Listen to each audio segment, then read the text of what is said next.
Ban ಮಾಡಿ ಕಮಲ ಹಾಸನ್ ಮಾಡಿ ban ಮಾಡಿ ಕನ್ನಡ ವಿರೋಧಿ ಕಮಲ ಹಾಸನ್ಗೆ ಕನ್ನಡ ವಿರೋಧಿ ಕಮಲ ಹಾಸನ್ಗೆ ನ್ಯಾಯಕ್ಕಾಗಿ ಹೋರಾಟ ತಮಿಳು ನಟ ಕಮಲ ಹಾಸನ್ಗೆ ಕನ್ನಡದ ಬಗ್ಗೆ ಅವಮಾನಕಾರಿ ಹೇಳಿಕೆ ನೀಡಿರುವ ಕಮಲ ಹಾಸನ್ಗೆ ಬೇಕೇ ಬೇಕು ನ್ಯಾಯ ಬೇಕು ಬೇಕೇ ಬೇಕು ನ್ಯಾಯ ಬೇಕು ಬಹಿಷ್ಕರಿಸಿ ಕಮಲ ಹಾಸನ್ಗೆ ಧಿಕ್ಕಾರ ಕನ್ನಡ ವಿರೋಧಿ ಕಮಲ ಹಾಸನ್ಗೆ ತಮಿಳು ನಟ ಏನು ಕಮಲ್ ಹಾಸನ್ ನಿನ್ನೆ ಕಾರ್ಯಕ್ರಮವೊಂದರಲ್ಲಿ ಕನ್ನಡ ಭಾಷೆಯ ಬಗ್ಗೆ ಹಗುರವಾಗಿ ಮಾತಾಡಿರೋದನ್ನು ಖಂಡಿಸಿ ಇಂದು ಕನ್ನಡ ಪರ ಸಂಘಟನೆಗಳು ಕರ್ನಾಟಕ ಸೇನಾಪಡೆ ವತಿಯಿಂದ ಇದು ಪ್ರತಿಭಟನೆ ಮಾಡ್ತಾ ಇದ್ದೀವಿ. ನಮ್ಮ ಕನ್ನಡಕ್ಕೆ ಸಾವಿರಾರು ವರ್ಷಗಳ ಇತಿಹಾಸ ಇದೆ, 3-4 ಸಾವಿರ ವರ್ಷಗಳ ಇತಿಹಾಸ ಇದೆ. ಏನು ಸಂಸ್ಕೃತ ಬಿಟ್ಟರೆ ಬಹಳ ಪ್ರಾಚೀನ ಭಾಷೆಗಳಲ್ಲಿ ನಮ್ಮ ಕನ್ನಡ ಒಂದು. ಹಾಗೂ ಭಾಷೆಯ ಜ್ಞಾನವೇ ಇಲ್ಲದಂಥ ಕಮಲ್ ಹಾಸನ್ನು ನಮ್ಮ ಕನ್ನಡವನ್ನು ತಮಿಳಿನಿಂದ ಹುಟ್ಟಿರೋದು ಅಂತ ಹೇಳಿರೋದು ನಿಜಕ್ಕೂ ಹಾಸ್ಯಾಸ್ಪದ ಸಂಗತಿ.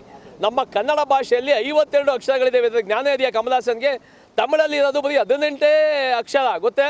18 ಅಕ್ಷರ ಇದೆ. ನಮ್ಮ ಕನ್ನಡದಲ್ಲಿ 52 ಅಕ್ಷರ ಇದೆ. ಅಲ್ಲಿ ಮಹೇಶ್ ಅಂತ ಹೇಳೋದಿಲ್ಲ, ಮಗೇಶ್ ಅಂತಾರೆ. ನಮ್ಮಲ್ಲಿ ಕಕ್ಕ ಗಗ್ಗಾಗ್ ನಾ ಇದೆ, ಅಲ್ಲಿ ಬರೀ ಕಾ ಒಂದಿದೆ. ನಮ್ಮಲ್ಲಿ ಚಚ್ಚ ಜಜ್ಜಾಗ್ ನಾ ಒಂದಿದೆ, ಅಲ್ಲಿ ಬರೀ ಚಾ ಒಂದಿದೆ. ಈ ರೀತಿ ಬರೀ 18 ಭಾಷೆನ ಇಟ್ಕೊಂಡು ನಮ್ಮ 18 ಅಕ್ಷರಗಳನ್ನ ಇಟ್ಕೊಂಡು 52 ಅಕ್ಷರ ಇರುವಂಥ ಕನ್ನಡದ ಮೇಲೆ ಏರಿಕೆಯನ್ನು ಮಾಡಿದರೆ ನಿಜಕ್ಕೂ ಖಂಡನೀಯ. ಈ ಕೂಡಲೇ ನಾವು ಕನ್ನಡಿಗರೆಲ್ಲ ಅವ್ರನ್ನ ಖಂಡಿಸ್ತಾ ಇದ್ದೀವಿ. ಹಾಗೂ ನಮ್ಮ ಕನ್ನಡಕ್ಕೆ ಸಾವಿರಾರು ವರ್ಷಗಳ ಇತಿಹಾಸ ಇದೆ, 2-3 ಸಾವಿರ ವರ್ಷಗಳ ಇತಿಹಾಸ. ಈ ಕೂಡಲೇ ಏನು ತಮಿಳುನಾಡ ಕಮಲ್ ಹಾಸನ್ನು ಹೇಳಿಕೆಯನ್ನು ನೀಡಿದ್ದಾರೆ, ಇದನ್ನು ಈ ಕೂಡಲೇ ಹಿಂಪಡೆದು ಅದನ್ನು ಕನ್ನಡಿಗರ ಕ್ಷಮೆ ಕೇಳಬೇಕು, ಕನ್ನಡ ಭಾಷೆ ಬಗ್ಗೆ ಕ್ಷಮೆ ಕೇಳಬೇಕು.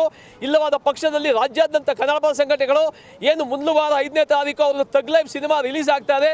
ಕನ್ನಡದಲ್ಲಿ ಒಂದೇ ಒಂದು ಥಿಯೇಟ್ರಲ್ಲೂ ಸಹ ಸಿನಿಮಾಗಳು ಇಲ್ಲಿ ಬೆಳವಣಿಗೆ ಆಗದೆ ಇದ್ದಂಗೆ ಅವ್ರದ್ದು ತಡೆ ಹಿಡಿಯೋಕ್ಕೆ ನಾವೆಲ್ಲ ಹೋರಾಟ ಮಾಡ್ತೀವಿ. ಈ ಕೂಡಲೇ ತಮಿಳುನಾಡ ಕಮಲ್ ಹಾಸನ್ನು ಕನ್ನಡಿಗರ ಕನ್ನಡ ಭಾಷೆಯ ಕ್ಷಮೆ ಕೇಳಬೇಕು ಅಂತ ನಾವು ಆಗ್ರಹವನ್ನು ಮಾಡ್ತಾ ಇದ್ದೇವೆ. ಜೈ ಹಿಂದ್, ಜೈ ಕರ್ನಾಟಕ. ಕಮಲ ಹಾಸನ್ಗೆ ಧಿಕ್ಕಾರ ಇರಲಿ. ಕನ್ನಡ ಸಿನಿಮಾ ನಟರುಗಳು ಕೂಡಲೇ ಇದನ್ನ ಖಂಡಿಸಬೇಕು. ನಮಗೊಂದು ಬಹಳ ದುಃಖದ ವಿಚಾರ ಏನಪ್ಪ ಅಂತಂದರೆ, ವೇದಿಕೆ ಮೇಲೆ ನಮ್ಮ ಕನ್ನಡದ ಚಕ್ರವರ್ತಿಯಾದಂಥ ಡಾಕ್ಟರ್ ರಾಜ್ಕುಮಾರ್ ಅವರ ಪುತ್ರ ಶಿವರಾಜ್ಕುಮಾರ್ ಸಹ ಇದ್ದರು. ಅವರಿದ್ದರೂ ಸಹ ಅದನ್ನ ಖಂಡಿಸ್ತಾ ಇರೋದು ನಿಜಕ್ಕೂ ಖಂಡನೀಯ. ಈಗಲಾದ ಕನ್ನಡ ಚಿತ್ರರಂಗದ ಎಲ್ಲ ನಟರೆಲ್ಲ ಒಗ್ಗೂಡಿ ಇದನ್ನು ಖಂಡಿಸಬೇಕು. ನಮ್ಮ ಕನ್ನಡ ತಮಿಳಿಗಿಂತ ಹಳೆಯ ಭಾಷೆ ಅನ್ನೋದನ್ನ ಎಲ್ಲ ಒಕ್ಕಲಿಂದ ಹೇಳಬೇಕು. ಈ ಕೂಡಲೇ ತಮಿಳುನಾಡ ಕನ್ನಡಿಗರ ಕ್ಷಮೆಯನ್ನು ಕೇಳಬೇಕು ಅಂತ ಎಲ್ಲ ನಟರು ಸಹ ಒತ್ತಾಯ ಮಾಡಬೇಕು ಅಂತ ನಾವೆಲ್ಲ ನಟರಿಗೆ ಒತ್ತಾಯ ಮಾಡ್ತಾ ಇದ್ದೀವಿ.